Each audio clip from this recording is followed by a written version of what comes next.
السلام علیکم دوستو، ویلکم ٹو مائی چینل علی آتش ناولز آفیشیل۔ آئی ہوپ آپ سب لوگ ٹھیک ہوں گے۔ آج ہم آواز نہ نکلے سسکیوں کی 5ویں ایپیسوڈ کے ساتھ حاضر ہیں۔ ویڈیو کی شروعات سے پہلے آپ سب چینل کو انسبسکرائب کر دیں کیونکہ آج کل انسبسکرائب کا ٹائم چل رہا ہے، تو جس نے کرنا ہے وہ ایک ہی دفعہ ہو جائے کر کے۔ یہ جو ہر روز کا تماشا بنایا ہوا ہے انسبسکرائب بندہ نہیں اگر کرنا ہے تو ایک ہی بار کر لے، ضروری ہے یہ 2-4 دن بعد ہوش آتا ہے۔ اب چلتے ہیں آج کی قسط کی طرف۔ وہ دونوں یونیورسٹی سے ایک ساتھ نکلی تھیں۔ سڑک پہ چند ایک لوگ ہی موجود تھے۔ وہ دونوں فٹ پاتھ پہ چل رہی تھیں۔ نمل ردھم کو کوئی بات بتا رہی تھی، لیکن ردھم کا انداز کھویا کھویا سا تھا۔ وہ نیچے چہرہ جھکائے چل رہی تھی۔ نمل نے بات کرتے کرتے اس کی جانب دیکھا تو وہ رک گئی، لیکن ردھم آگے بڑھتی گئی۔ پھر نمل بھاگ کر اس کے پاس گئی۔ اس نے ردھم کا ہاتھ پکڑا اور بولی، کہاں کھوئی ہوئی ہو؟ میں تم سے بات کر رہی تھی۔ ردھم ایک پل کے لیے چونکی، پھر اس نے سر کو چھوا اور گردن نفی میں ہلاتے ہوئے بولی، میں کہا سوری، میں تمہیں سن نہیں سکی، تم کیا کہہ رہی تھی؟ نمل خاموشی سے اس کے سامنے آ کر کھڑی ہو گئی۔ بغور ردھم کا چہرہ دیکھتے ہوئے نمل نے کہا، تم پہلے مجھے یہ بتاؤ کہ تم کیا سوچ رہی ہو؟ میں کافی دیر سے تمہیں دیکھ رہی ہوں، تم بہت کھوئی کھوئی لگ رہی ہو۔ صبح تک تو سب ٹھیک تھا، پھر اب تمہیں کیا ہو گیا ہے؟ نمل کے سوال پر ردھم نے گہرا سانس بھرا۔ پھر وہ آگے کو ہوئی اور ردھم نے نمل کے دونوں ہاتھوں کو مضبوطی سے تھام لیا۔ اس کے چہرے کو کوئی دیر دیکھتے رہنے کے بعد ردھم کی آنکھیں چمکی اور پھر جو الفاظ اس کے لبوں سے ادا ہوئے انہوں نے نمل کو ساکت کر دیا تھا۔ تمہارا دماغ خراب ہے ردھم۔ ردھم کی بات پہ نمل کو جب ہوش آیا تو وہ تقریباً چیخی تھی۔ ردھم نے اسے بھویں سکیڑ کر دیکھا۔ تمہیں اس بات سے کیا مسئلہ ہے؟ اس کے انداز میں ناراضی تھی۔ نمل نے اسے گھورا، مسئلہ مجھے نہیں ہے، مسئلہ تمہارے دماغ میں ہے۔ یہ کیا باتیں سوچ رہی ہو؟ تمہیں کیسے ایک نظر میں اس شخص سے محبت ہو سکتی ہے؟ وہ راغب چوہان ہے۔ تم یہ بات کیوں نہیں سمجھ رہی؟ مجھے لگا تھا کہ تم اس وقت مذاق کر رہی ہو، لیکن اب اس طرح سے تمہارا رویہ دیکھنے کے بعد مجھے پریشانی ہو رہی ہے۔ تم غلط راستے پر چل رہی ہو، وہ تمہارا راستہ نہیں ہے۔ ردھم، تم اپنی عمر دیکھو اور اس کی، کتنا بڑا فرق ہے۔ تم جتنی تو اس کی بیٹی ہے اور تم سے بڑا بیٹا۔ نمل اسے سمجھانے کی اپنی سی کوشش کر رہی تھی، لیکن سگے تو نہیں ہے نا، اس کی اپنی تو کوئی اولاد نہیں ہے۔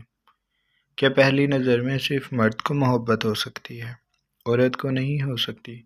میرا دل کہہ رہا ہے میں اس کی تصویر کو بار بار دیکھوں، یا میں اس کے پاس چلی جاؤں، اسے اپنے سامنے بٹھا کر اسے دیکھتی رہوں، اسے بتاؤں کہ میرا دل نہ جانے کیوں آج اس قدر بے چین ہو گیا ہے، اس کی خوشبو میرے جسم سے جا ہی نہیں رہی۔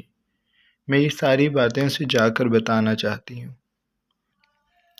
نمل، اگر میرے بس میں ہوتا تو میں اسے آج شام کو اٹھوا لیتی اور اسے زبردستی نکاح کر لیتی، وہی جیسے ڈراموں فلموں میں ہوتا ہے، اس کے فرار کے سارے راستے بند کر دیتی۔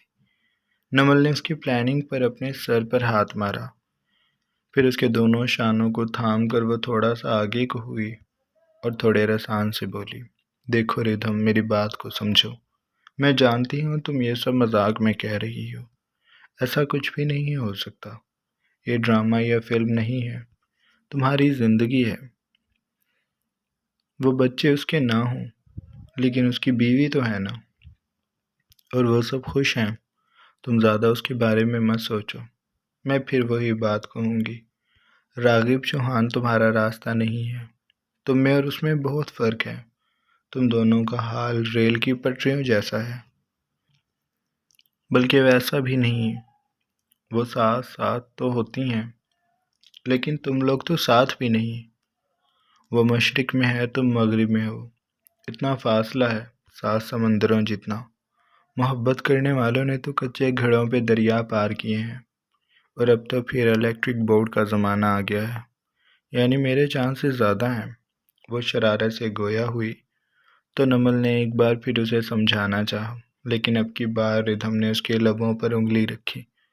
مجھے ابھی فی الحال کچھ بھی نہیں سمجھنا، مجھے اور تمہیں سنار کے پاس جانا ہے۔ وہاں یہ گولڈ کی چین بیچنے کے بعد ہم نے اسکوٹی لینے بھی جانا ہے، اور ہم اگر یہاں پر ہی شام کر دیں گے تو ضرور امی پریشان ہو جائیں گی، اس لیے میرا خیال ہے ابھی ہمیں چلنا چاہیے۔ وہ کہہ کر اس کا ہاتھ تھام کر آگے بڑھنے لگی تھی۔ نمل نے آخری سی کوشش کی، دیکھو ردھم، پھر بھی سنبھل جاؤ، یہ باتیں مذاق تک ٹھیک ہیں، اگر تم اس طرح جاؤ گے تو اپنا بہت کچھ نقصان میں کر لو گی۔ وہ ردھم کو جانتی تھی اور اس کے مزاج کو بھی، اس لیے زیادہ ڈر رہی تھی۔ اب کی بار ردھم نے اس کی بات کا کوئی جواب نہیں دیا تھا۔ وہ اپنے ذہن سے راغب چوہان کو نکالنا چاہتی تھی، لیکن اس کی شہد رنگ آنکھیں، ماتھے پہ بکھرے بال، چوڑا بھرا بھرا جسم اور اس کی خوشبو ردھم کے اعصاب پر دھیرے دھیرے سوار ہو رہی تھی۔ ایسا کیسے ہو سکتا ہے کہ راغب چوہان تک کا کوئی راستہ ہی نہیں؟ اس نے دل میں سوچا، پھر تبھی اس نے فیصلہ کیا، راستے انسان خود بناتا ہے، اور میں بھی اپنا راستہ اس تک خود بناؤں گی۔ اب میرے پاس پاور تو ہے نہیں، پر دماغ تو ہے نا۔ مرد اپنی محبت طاقت سے حاصل کرتا ہے، اور عورت دماغ سے۔ وہ سوچتے ہوئے آگے بڑھ رہی تھی۔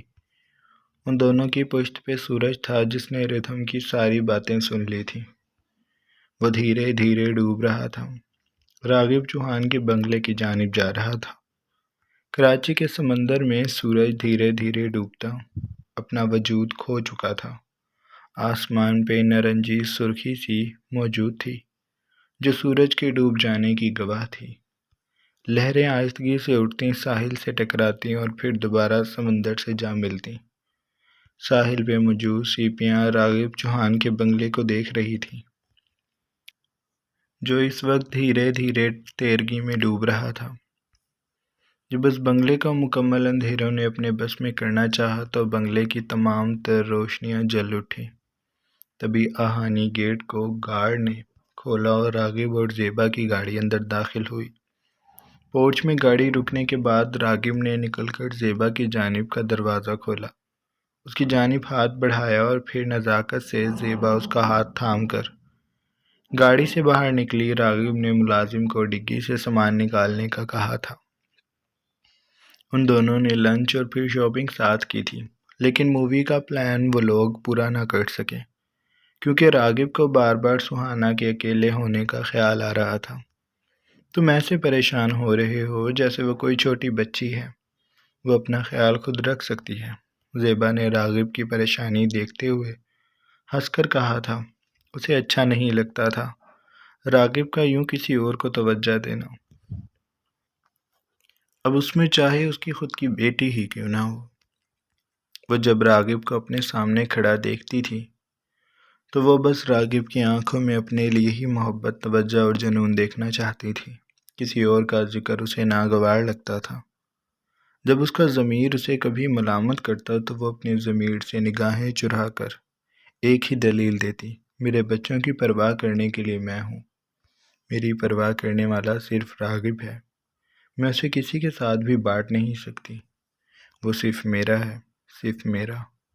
وہ یہ کہہ کر اپنے ضمیر کو خاموش کروا دیتی تھی، لیکن راغب ان ساری باتوں سے انجان تھا۔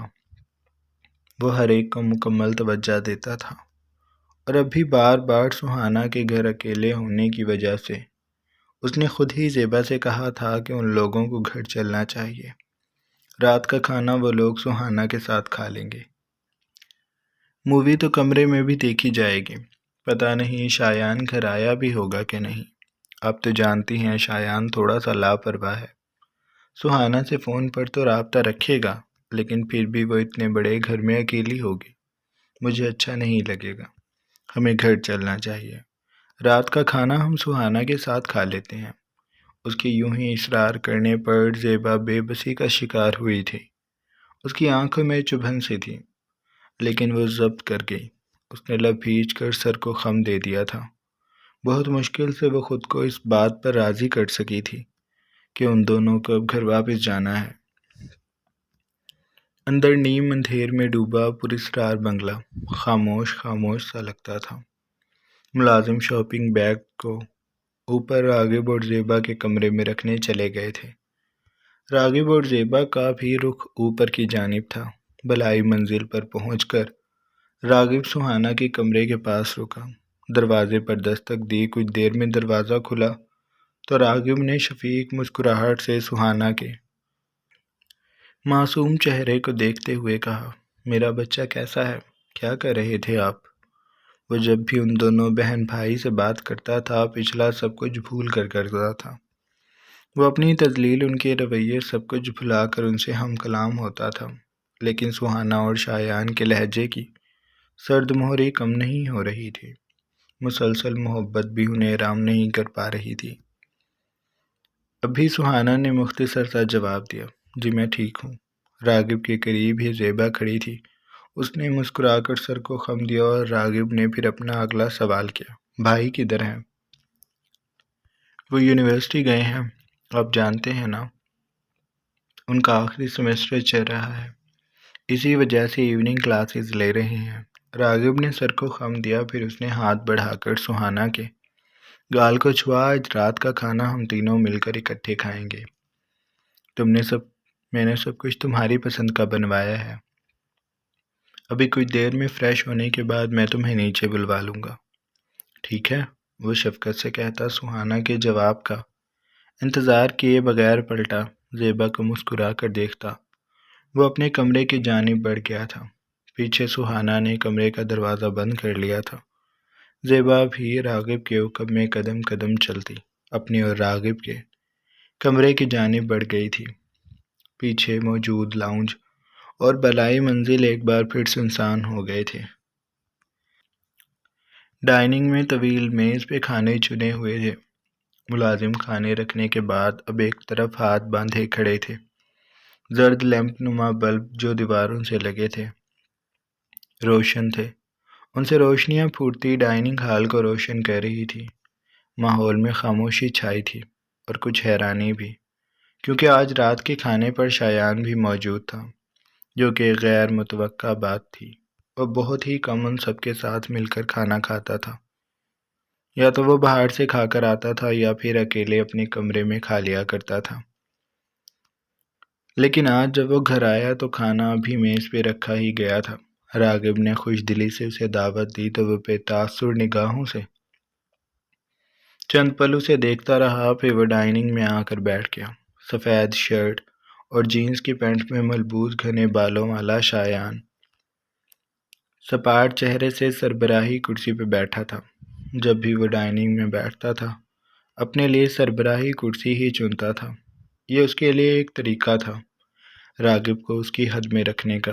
راغب نے کبھی بھی اس بات پر بھی زیادہ توجہ نہیں دی تھی۔ جب بھی شایان اس کرسی پر بیٹھتا تھا تو وہ خود ہی اس کے قریب رکھی کرسی پر بیٹھ جاتا تھا۔ زیبا شایان کے آنے سے بے حد خوش تھی۔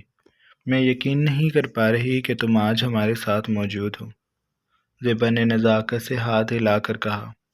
وہ ڈھیلے ڈھالے ٹراؤزر شرٹ میں ملبوس تھی، گلے میں چین، لاکٹ اور کانوں میں روبیز پہن رکھا۔ وہ بالوں کو آزاد چھوڑے ہوئے تھی جو شانوں پر جھول رہے تھے۔ اس کی بات پر ابھی شایان نے کوئی جواب نہیں دیا۔ وہ پلیٹ پر چہرہ جھکائے چاولوں کا چمچ بھرتا انہیں لبوں میں دبا کر کھانے لگا تھا۔ سہانا بھی چہرہ جھکائے بیٹھی تھی۔ راغب نے ابھی کھانا شروع کیا ہی تھا کہ شایان کی آواز پر اس کے ہاتھ رک گئے۔ میری ڈگری پوری ہونے والی ہے۔ اس نے ایک نظر راغب کو دیکھا اور پھر زیبا کی جانب رک کر کے وہ بولنے لگا، اور میرا خیال ہے کہ اب مجھے اس گھر سے چلے جانا چاہیے۔ جیسے کہ آپ پہلے سے ہی جانتی ہیں کہ میں اس گھر میں نہیں رہنا چاہتا، لیکن تب آپ کی ضد کے آگے میں چپ ہو گیا تھا۔ پر اب میری ڈگری مکمل ہو گئی ہے اور میں ساتھ ساتھ میرے حصے کے ہوٹلز کو بھی لک آفٹر کر رہا ہوں۔ میں تقریباً اسٹیبلش ہوں اور میرا خیال ہے کہ اب مجھے اس گھر سے بھی چلے جانا چاہیے۔ اس کی بات پر راغب کو لگا جیسے چاروں طرف گہرا سناٹا چھا گیا ہے۔ وہ دقت سے بول سکا تھا، تم کہاں جاؤ گے؟ میں نے گھر دیکھ لیا ہے، اچھا ہے، لوکیشن بھی اچھی ہے، میں ادھر شفٹ ہو جاؤں گا۔ اس نے یہ بات زیبا کو دیکھ کر کہی تھی۔ پھر اس نے سہانا کی جانب رخ کیا جو ساکت سے بیٹھی تھی، اسے دیکھ رہی تھی۔ اگر تم میرے ساتھ چلنا چاہو تو چل سکتی ہو، پر میرا یہاں رہنا اب مشکل ہے۔ میں بہت مشکل سے پہلے بھی یہاں رہ رہا تھا، اب میرا چلے جانا ہی بہتر ہوگا۔ پر شایان، تم ایسے کیسے جا سکتے ہو؟ یہ گھر بھی تو تمہارا ہے۔ شایان زیبا کی بات پر تلخی سے ہنسا۔ یہ گھر میرا نہیں ہے، یہ گھر آپ کا اور آپ کے شوہر کا ہے، جس میں میرا خیال ہے کہ آپ دونوں کو ہی رہنا چاہیے۔ میں بہت کچھ خاموشی سے برداشت کرتا ہوں، لیکن اب مجھ سے برداشت نہیں ہوتا، اور میں نہیں چاہتا کہ میں یہاں رک کر باقی سب کی بھی زندگی کو خراب کروں۔ اس لیے میں یہاں سے چلا جاؤں گا، اور اب کی بار میں یہ پوچھ نہیں رہا، بتا رہا ہوں۔ اس نے کہہ کر پلیٹ کو اوپر کھسکایا اور کرسی سے کھڑا ہو گیا۔ میں نے کھانا کھا لیا ہے، وہ کہہ کر بڑے بڑے ڈگ بھرتا ڈائننگ ہال سے نکل گیا تھا، اور پیچھے موجود تمام لوگ ساکت رہ گئے تھے۔ پر راغب، وہ اکیلے کیسے رہے گا؟ میں بہت پریشان ہو رہی ہوں۔ زیبا نے جب سے شایان کے منہ سے چلے جانے کی بات سنی تھی، وہ بے حد پریشان تھی۔ کمرے میں آ کر وہ چکر کاٹتے ہوئے بول رہی تھی۔ اس کا سر شدید درد کرنے لگا تھا، چہرے پر بھی پسماندگی چھا گئی تھی۔ وہ چہرے سے ہی کافی پریشان لگتی تھی، یا پھر بس ظاہر کر رہی تھی۔ راغب خاموشی سے کمرے میں رکھے صوفے پر ٹانگ رکھے بیٹھا تھا۔ اس کے ہاتھ میں سگریٹ موجود تھا، اسے اس نے سلگا کر لبوں میں دبایا اور گہرا کش بھرنے کے بعد دھوئیں کو فضا کے سپرد کرتا دھیرے سے کھڑا ہوا اور کمرے میں چکر کاٹتی زیبا کا ہاتھ پکڑا، اسے اپنے سامنے کیا۔ زیبا کو وہ بڑا ہو گیا ہے، مجھے نہیں لگتا کہ وہ اب ہماری بات مانے گا۔ وہ جیسا چاہ رہا ہے اسے کرنے دو، وہ کوئی چھوٹا نہیں ہے، سب کچھ مینج کر لے گا۔ اگر تم یا میں اسے روکیں گے تو وہ ہنگامہ کرے گا، اور پھر بھی اس نے چلے ہی جانا ہے۔ تم جانتی ہو ہم دونوں کی آج تک اس نے کسی بھی بات سے روک نہیں پائے۔ راغب نے کہہ کر ایک اور کش لیا تو زیبا کی آنکھوں میں پانی تیرنے لگا۔ وہ آگے کو ہی اس نے راغب کے فراخ سینے پر سر رکھا اور سسکتے ہوئے بولی، مجھے اس کی بہت فکر ہوگی، میں کیسے اسے جانے دوں، میں کیسے اس کی بات کو مان لوں۔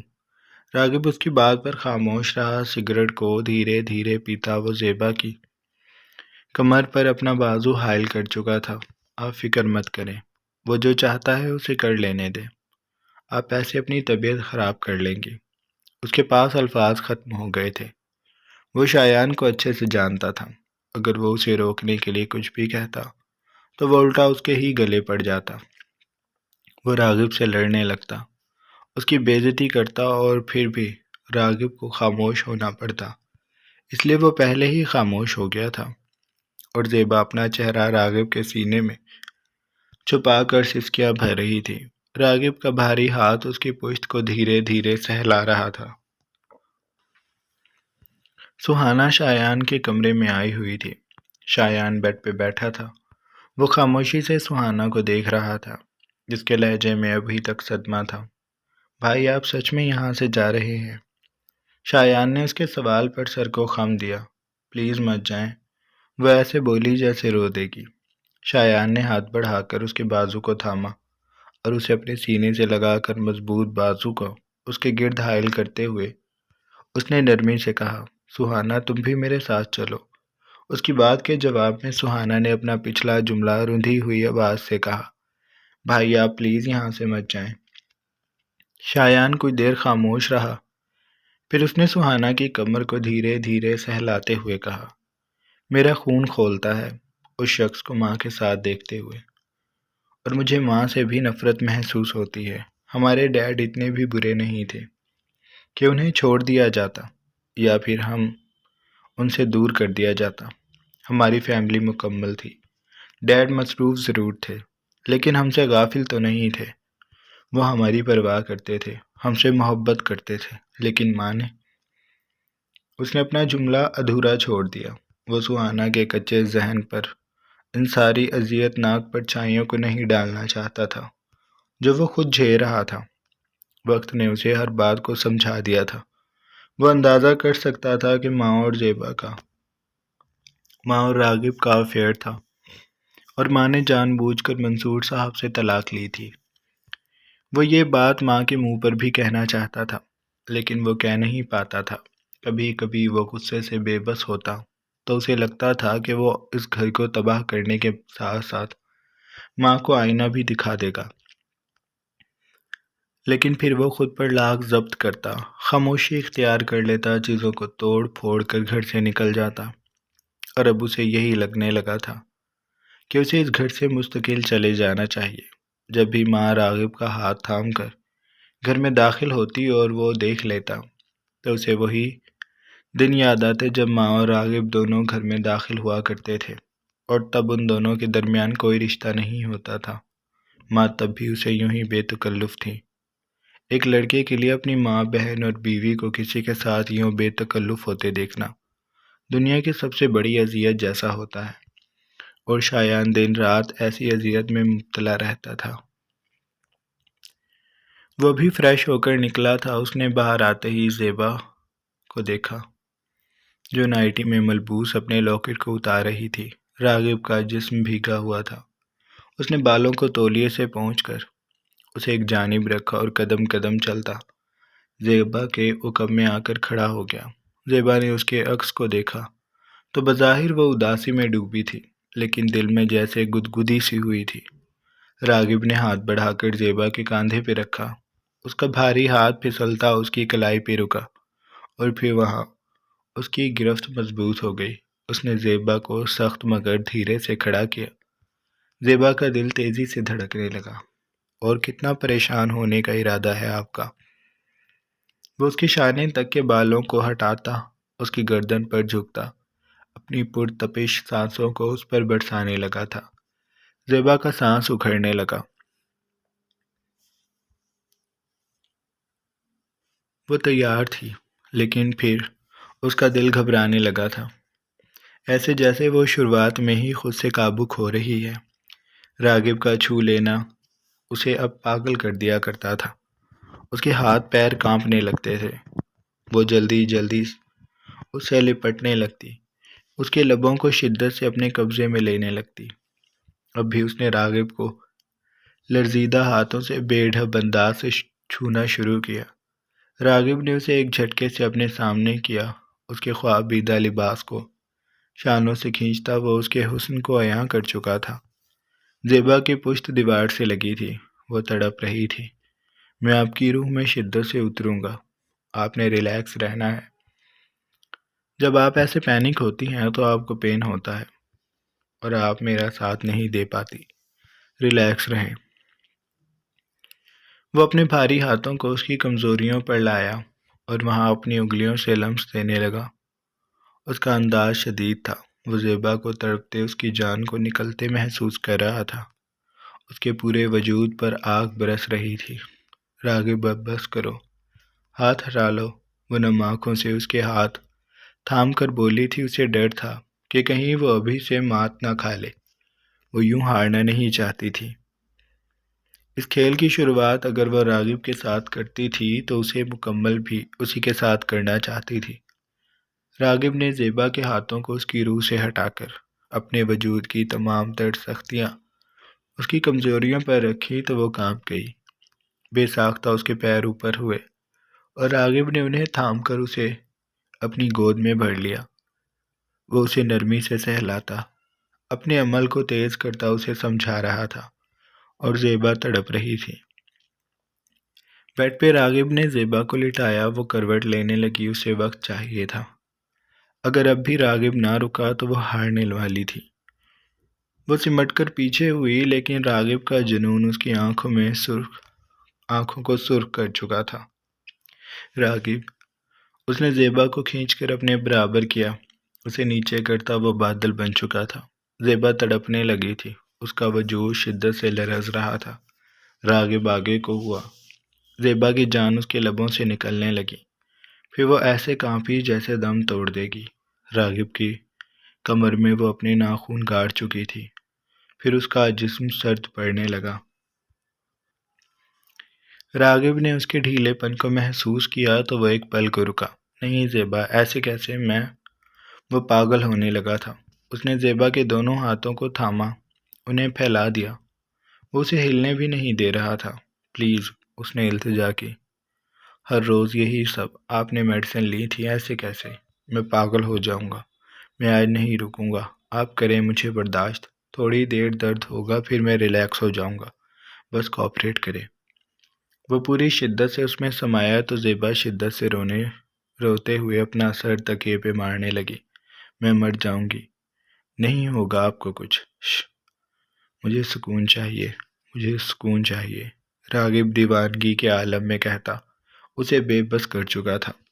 زیبا کی چیخیں ساؤنڈ پروف کمرے کی دیواروں سے ٹکرا رہی تھی۔ جاری ہے۔ تو جناب یہ تھی ہماری آج کی ایپیسوڈ۔ آئی ہوپ آپ کو اچھی لگی ہوگی۔ اگر آپ کو قسط اچھی لگی ہے تو آپ چینل کو سبسکرائب کر لیں اور بیل آئیکن کے بٹن کو بھی پریس کر لیں تاکہ نئے آنے والی ویڈیوز آپ کو بآسانی ملتی رہیں۔ اپنا ڈھیر سارا خیال رکھیے گا۔ بہت جلد ایک نئے ناول سٹوری کے ساتھ قسط کے ساتھ حاضر ہوں گے۔ اللہ حافظ۔